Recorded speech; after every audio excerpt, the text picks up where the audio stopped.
The Power and the Glory.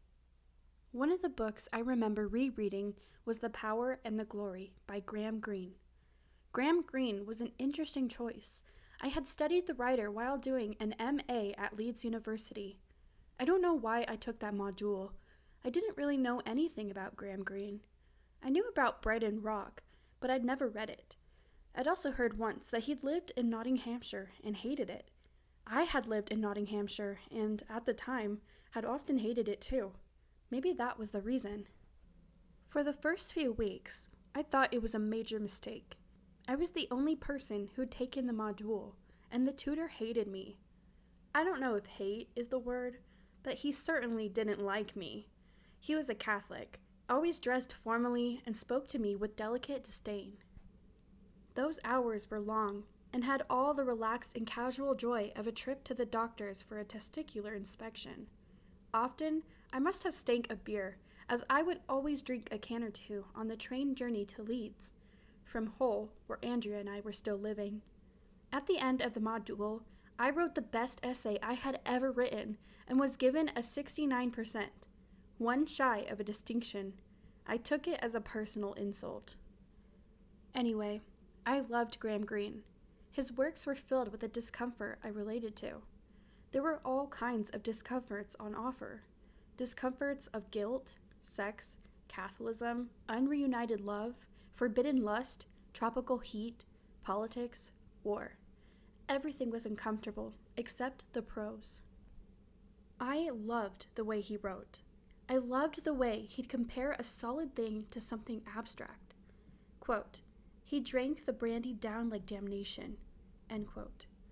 I loved this technique even more now, because the divide between the material and non-material worlds seemed to have blurred with depression. Even my own physical body seemed unreal and abstract, and partly fictional. The Power and the Glory is about a whiskey priest traveling through Mexico in the 1930s, at a time when Catholicism is outlawed. Throughout the novel, he is pursued by a police lieutenant tasked with tracking him down. I had liked this story when I first read it at university, but I loved it now. Having been a borderline alcoholic in Ibiza, emphasizing with a borderline alcoholic in Mexico wasn't too hard.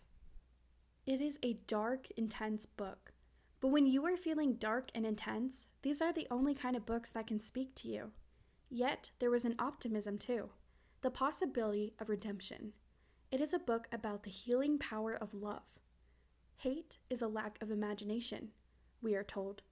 But also, there is always one moment in childhood when the door opens and lets the future in. Experience surrounds innocence, and innocence can never be regained once lost. The book is about, like many of his books, Catholic guilt. But for me, it was about depression. Greene was a depressive, had been since a child, being bullied at a school where his unpopular father was headmaster. He'd semi-attempted suicide with a solitary game of Russian roulette. The guilt was, for me, not the spiritual guilt of Catholicism, but the psychological guilt that depression brings, and it helped relieve the isolation that the illness brings. Other books I read at this time: Invisible Cities, Italo Calvino. The most beautiful book, Imaginary Cities, each kind of like Venice, but not at all like Venice. Dreams on a page, so unreal they could almost dislodge my strange mind visions. The Outsiders, S.E. Hinton. The book that got me properly into reading as a 10-year-old, has always been my favorite escape read. It drips with America and has gorgeously sentimental dialogue, like "Stay gold, pony boy," said by Johnny on his deathbed after reading Robert Frost's Nothing Gold Can Stay. The Outsider, Albert Camus. I had a thing about outsiders, an existential despair. The numbness of the prose was strangely soothing. The Concise Collins Dictionary of Quotations. Quotations are easy to read. Letters of Keats. I had studied Keats at university. The archetypal young poet was thin-skinned and doomed and intense, and I felt these things. Oranges are not the only fruit. Jeanette Winterson. I loved Jeanette's writing, Every word contained strength or wisdom. I picked it up at random pages to see sentences that could speak to me. Quote, I seem to have run in a great circle and met myself again on the starting line. End quote. Vox, Nicholson Baker. A novel that consists entirely of an episode of phone sex that had titillated and enthralled me when I was 16. Pure dialogue. Again, easy to read and full of sex, or the idea of sex. And for a young, anxiety-riddled mind, thinking of sex can be a positive distraction. Money, Martin Amis. Money was a book I knew inside out. I'd done essays on it. It was full of ballsy, swaggering, sharp, funny macho, though sometimes rather hateful prose. There was an intensity to it, and sad beauty amid the comedy. Quote, every hour you get weaker. Sometimes as I sit alone in my flat in London and stare at the window, I think how small it is, how heavy to watch the rain and not know why it falls. The Diary of Samuel Pepys. In particular, I'd read the bit about the Great Fire and the Plague. There was something about the way Pepys jollied on through the more apocalyptic events of 17th century life that was very therapeutic to read about. The Catcher in the Rye, J.D. Salinger, because Holden was an old friend. The Penguin Book of First World War Poetry. Poets like Ivor Gurney's Strange Hells, quote, the heart burns, but has to keep out of the face how heart burns, end quote. And Wilfred Owen's Mental Cases, describing the shell-shocked patients of a mental hospital, fascinated me but troubled me. I had been through no war, and yet I related to that feeling of pain contained in every new day, as, quote, dawn breaks open like a wound that bleeds afresh, end quote. It fascinated me how depression and anxiety overlap with post-traumatic stress disorder. Had we been through some trauma we didn't know about? Was the noise and speed of modern life the trauma for our caveman brains? Was I that soft? Or was life a kind of war most people didn't see? A History of the World in 10.5 chapters. Julian Barnes. Just because it was a book I had read and loved before, and which was funny and strange, and I knew it inside out. Wilderness Tips. Margaret Atwood. Short stories. Smaller Hills to Climb. A story called True Trash was my favorite, about teenage boys perving at waitresses. Wide Sargasso Sea. Jean Rhys. A prequel to Jane Eyre, about the mad woman in the attic and her descent into madness. It is mainly set in the Caribbean. The despair and isolation felt in paradise was what I related to most, to feeling terrible in the most beautiful place in the world, which reminded me of that last week in Spain. Paris. She was about to tell me my birthday surprise. We're going to Paris tomorrow. We're going to Paris tomorrow. We're going to get the Eurostar. I was shell-shocked. I couldn't imagine anyone saying anything more terrifying. I can't go to Paris. It was happening. A panic attack. I was starting to feel it in my chest. I was starting to feel it like I was back in 2000 mode. Back in that feeling of being trapped inside myself, like a desperate fly in a jar. Well, we're staying in the 6th. It's going to be great. We're staying at the Hotel Oscar Wilde died in. Le Hotel, it's called. Going to the place where Oscar Wilde died in wasn't making it any better. It was just guaranteed I was going to die there. To die in Paris, just like Oscar Wilde. I also imagined the air would kill me. I hadn't been abroad for 4 years. I don't think I'm going to be able to breathe the air. I knew this sounded stupid. I wasn't mad, and yet the fact remained. I didn't think I'd be able to breathe the air. At some point after that, I was curled tight in a fetal ball behind the door. I was trembling. I don't know if anyone had been this scared of Paris since Marie Antoinette, but Andrea knew what to do. She had a PhD in this kind of thing by now. She said, "Okay, we won't go. I can cancel the hotel. We might lose a bit of money, but if it's such a big deal. I could hardly walk 20 meters on my own without having a panic attack. It was the biggest deal imaginable. It was like, I suppose, a normal person being told they had to walk naked around Tehran or something. But if I said no, then I would be a person who couldn't travel abroad because he was scared, and that would make me like a mad person, and my biggest fear, bigger even than death, was of being totally mad, of losing myself completely to the demons. So as was so often the case, a big fear was beaten by a bigger fear. The best way to beat a monster is to find a scarier one. And I went to Paris. The Channel Tunnel held together and the sea didn't fall on our heads. The air in Paris worked okay with my lungs, though I could hardly speak in the taxi. The journey from Gare du Nord to the hotel was intense. There was some kind of march going on by the banks of the Seine, with a large red flag swooping like the tricolor in Les Miserables. When I closed my eyes that night, I couldn't sleep for hours because I kept seeing Paris moving at the speed it had moved by in the taxi. But I calmed. I didn't actually have a proper panic attack at any point during the next 4 days. Just a generalized high anxiety that I felt walking around the left bank and along the Rue de Rivoli and in the restaurant on the roof of the Pompidou Center. I was starting to find that sometimes simply doing something that I had dreaded and surviving was the best kind of therapy. If you start to dread being outside, go outside. If you fear confined spaces, spend some time in a lift. If you have separation anxiety, force yourself to be alone a while. When you are depressed and anxious, your comfort zone tends to shrink from the size of a world to the size of a bed, or right down to nothing at all.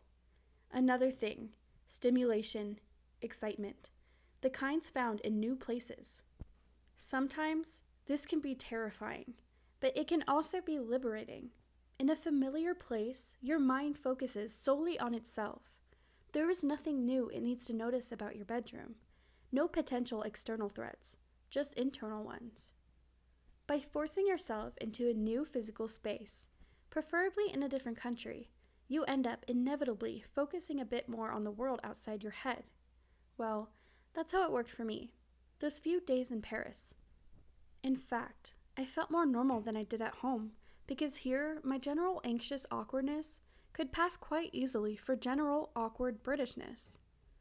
A lot of depressed people turn to travel as an antidote to their symptoms. The great American painter, Georgia O'Keeffe, like the many other artists that fit the cliché, was a lifelong depressive. In 1933, at the age of 46, she was hospitalized following symptoms of uncontrollable crying, a seeming inability to eat or sleep, and other symptoms of depression and anxiety. O'Keeffe's biographer, Roxana Robinson, says that the hospital stay did little for her. What worked instead was travel. She went to Bermuda and Lake George in New York, and Maine and Hawaii. Warmth, languor, and solitude were just what Georgia needed, wrote Robinson.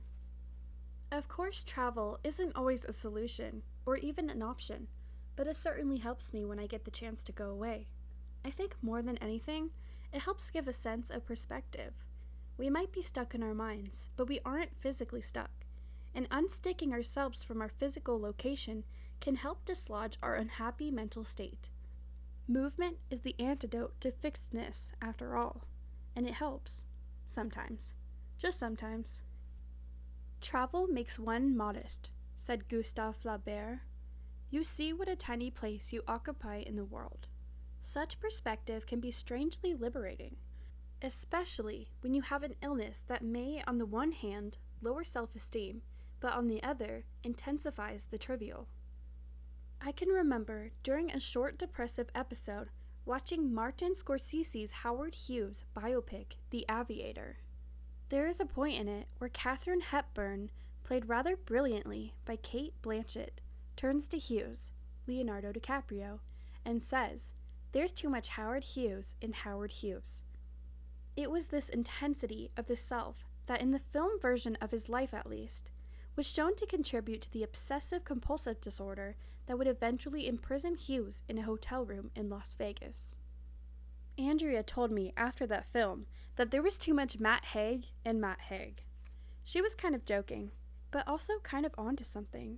So for me, anything that lessens that extreme sense of self, that makes me feel me, but at the lower volume, is very welcome. And ever since that Paris trip, travel has been one of those things. Reasons to be strong. It was 2002.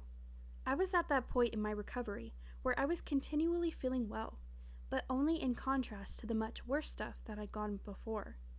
Really, I was still a walking mass of anxiety, too phobic to take medicine of any kind, and convinced my tongue was expanding every time I consumed prawns or peanut butter or any other food it is possible to be allergic to.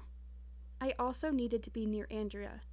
If I was near Andrea, I was infinitely calmer than when I wasn't.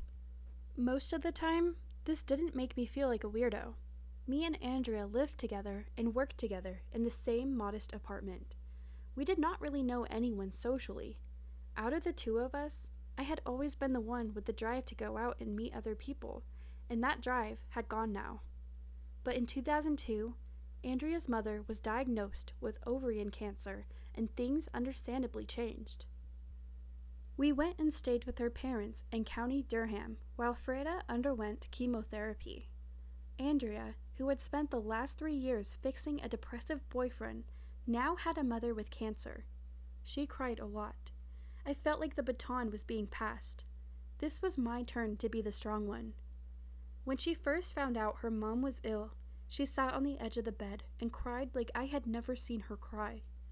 I put my arm around her and felt that sudden shrinking of language you feel when something terrible happens. Fortunately, Andrea was on hand to help. "Just say it's going to be okay," she said.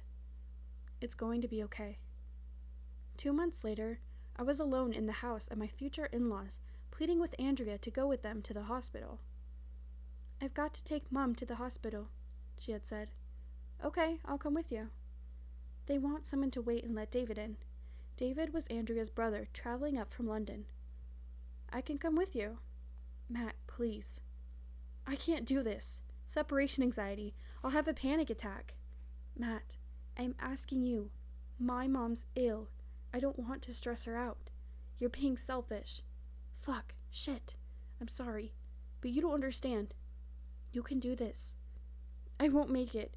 Can't you just tell your mom and dad I've got to come too?" "Okay. All right. Okay, I will." But then it happened. A switch flicked. "No." "No what?" "I'll do it. I'll stay. I'll stay in the house." "Really?" "Yeah." "I'll leave the number for the hospital." "It's okay," I said, stupidly imagining these could be my last words to her. "I could find it." "I'll leave it anyway." "Thank you." "It's okay. You better go." While waiting for them to come home with Andrea from the hospital, I paced from room to room. They had lots of porcelain ornaments. Little Bo Peep, a pink panther sitting cross-legged, his legs hanging down off the windowsill. His wide yellow eyes followed me around the living room. The first 10 minutes, my heart was pounding. I could hardly breathe. Andrea was dead. Her parents were dead. I was picturing the car crash too vividly for it not to have happened. Then 20 minutes passed. I was going to die. There was a pain in my chest. Maybe it was lung cancer. I was only 27, but I had smoked a lot. At 30 minutes, a neighbor came around to see how Freda was. At 40 minutes, the adrenaline was starting to settle. I had been 40 minutes on my own, and I was still alive. By 50 minutes, I actually wanted them to be gone over an hour, so that I could feel even stronger. 50 minutes! 3 years of separation anxiety cured in less than an hour. Needless to say, they came back. It was a horrible summer, but the outcome was okay. Andrea's mother was given terrible odds, but she beat them. We even managed to replace her daily breakfast of a biscuit with a kiwi fruit. I had reasons to force myself to be strong, to put myself in situations I wouldn't have put myself in. You need to be uncomfortable. You need to hurt. As a Persian poet Rumi wrote in the 12th century, "The wound is the place where the light enters you." He also wrote, "Forget safety, live where you fear to live." Also, I channeled my mind by writing my first proper novel. not principally for career reasons. The novel was a reworking of Shakespeare's Henry IV with talking dogs, so hardly a bestseller territory, but to occupy myself. 2 years later, though, and with Andrea's encouragement, it would be an actual published book. I dedicated the book to Andrea, obviously, but it wasn't just a book I owed her. It was a whole life. Weapons. My agent. You've got a publisher.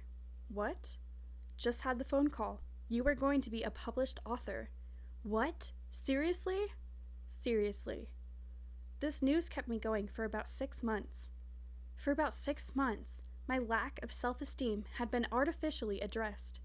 I would lie in bed and go to sleep smiling, thinking, wow, I'm quite a big deal. I'm going to be published. But being published, or getting a great job or whatever, does not permanently alter your brain. And one night, I lie awake, feeling less than happy. I started to worry. The worries spiraled, and for 3 weeks, I was trapped in my own mind again. But this time, I had weapons. One of them, maybe the most important, was this knowledge. I have been ill before, then well again. Wellness is possible. Another weapon was running. I knew how the body could affect the mind, so I started to run more and more. Running. Running is a commonly cited alleviator of depression and anxiety. It certainly worked for me. When I started running, I was still getting very bad panic attacks. The thing I liked about it was that many of the physical symptoms of panic, the racing heart, the problematic breathing, the sweating, are matched by running.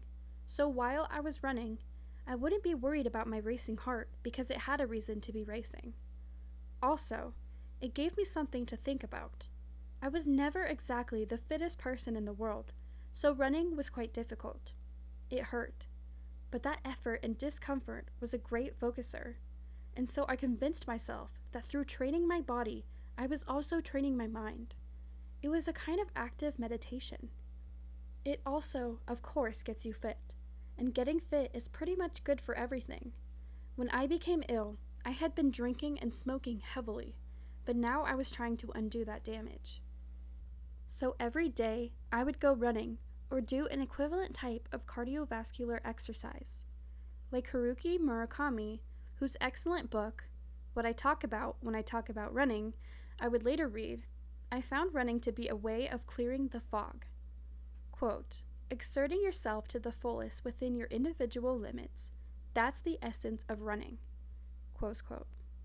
Murakami also said, which is something I've come to believe too, and is one of the reasons I believe it helps the mind. I would come back from a run and stretch and have a shower and feel a gentle sense of relief, as though depression and anxiety were slowly evaporating from inside me. It was a wonderful feeling. Also, that kind of monotony that running generates, the one soundtracked by heavy breathing and the steady rhythm of feet on pavements, became a kind of metaphor for depression. To go on a run every day is to have a kind of battle with yourself. Just getting out on a cold February morning gives you a sense of achievement. But that voiceless debate you have with yourself. I want to stop. No, keep going. I can't. I can hardly breathe. There's only a mile to go. I just need to lie down. You can't, is the debate of depression, but on a smaller and less serious scale.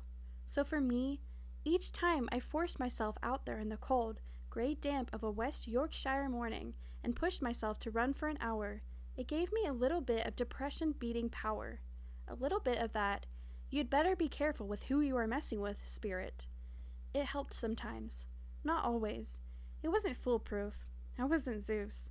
There was no magic thunderbolts at my disposal. But it is nice to build up, over the years, things you know do, on occasion, work. Weapons for the war that subsides, but that can always ignite again. And so writing, reading, talking, traveling, yoga, meditation, and running were some of mine.